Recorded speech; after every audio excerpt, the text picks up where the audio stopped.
തകർച്ചകൾ ഉയർച്ചയിലേക്കുള്ള വഴികളാണ് എന്ന ആ ചിന്തയോടുകൂടെ നമ്മുടെ ഇന്നത്തെ പകൽ നമുക്ക് ആരംഭിക്കാം. യിരെമ്യാ പ്രവചനം 29 അധ്യായം 11 വാക്യത്തിൽ നാം വായിക്കുന്നു, നിങ്ങൾ പ്രത്യാശിക്കുന്ന ശുഭഭാവി വരുവാൻ തക്കവണ്ണം ഞാൻ നിങ്ങളെക്കുറിച്ച് നിരൂപിക്കുന്ന നിരൂപണങ്ങൾ ഇന്നവ എന്ന് ഞാൻ അറിയുന്നു. അവ തിന്മയ്ക്കല്ല നന്മയ്ക്കത്രയുള്ള നിരൂപണങ്ങളെന്ന് യഹോവയുടെ അരുളപ്പാട്. ഇസ്രായേലിൻ്റെ ബാബിലോണിയ പ്രവാസത്തോട് ബന്ധപ്പെട്ടാണ് ഈ വാക്യമെന്ന് തിരുവെഴുത്ത് പഠിക്കുന്ന നമുക്ക് ഏവർക്കും മനസ്സിലാക്കുവാനായിട്ട് സാധ്യമായി തീരുന്നുണ്ട്. അവരുടെ ജീവിതത്തിൽ വലിയ തകർച്ചകൾ നേരിട്ടു.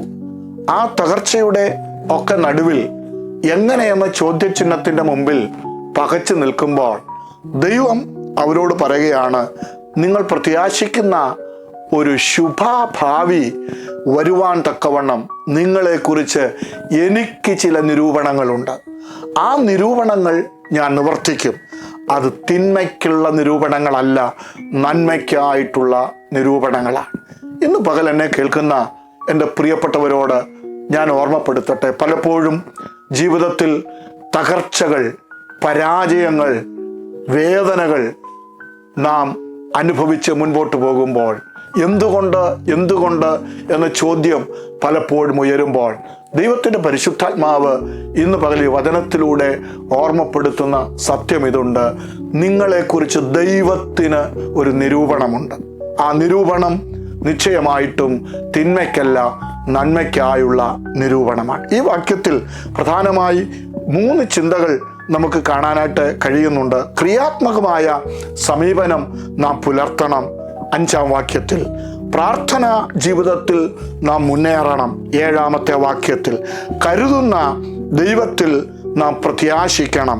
11 വാക്യത്തിൽ ഈ 3 ചിന്തകൾ നമ്മുടെ ജീവിതത്തിൽ നാം പാലിച്ചുകൊണ്ട് ആ ചിന്തയോടെ ഓരോ ദിവസവും മുൻപോട്ട് പോകുവാൻ നമുക്കിടയായി തീർന്നാൽ ഇന്ന് പകൽക്കാലം നമ്മുടെ തകർച്ചകൾ അത് ഉയർച്ചയിലേക്ക് നമ്മെ നടത്തുന്ന വഴികളാണ് എന്ന തിരിച്ചറിവ് നമുക്കുണ്ടാകുകയും അത് ജീവിതത്തിൽ നമുക്ക് അനുഭവിക്കുവാനായിട്ട് ഇടയായിത്തീരുകയും ചെയ്യും. ഒരിക്കലും നമ്മെ തിന്മയിലേക്ക്, ദോഷത്തിലേക്ക് വിടുന്ന ഒരു ദൈവമല്ല. നന്മയ്ക്ക് വേണ്ടി പ്രവർത്തിക്കുന്ന, നന്മ മാത്രം ആഗ്രഹിച്ചുകൊണ്ട് നമുക്ക് വേണ്ടി അത്ഭുതങ്ങളെ ചെയ്യുന്ന ഒരു കർത്താവാണ് നമ്മുടെ ദൈവമെന്ന് തിരിച്ചറിഞ്ഞുകൊണ്ട് ആ അത്ഭുതം പ്രതീക്ഷിച്ചുകൊണ്ട് നമ്മുടെ ചുവടുകൾ മുൻപോട്ട് വയ്ക്കുവാൻ സർവകൃപാലുവായ ദൈവം നമ്മെ സഹായിക്കട്ടെ.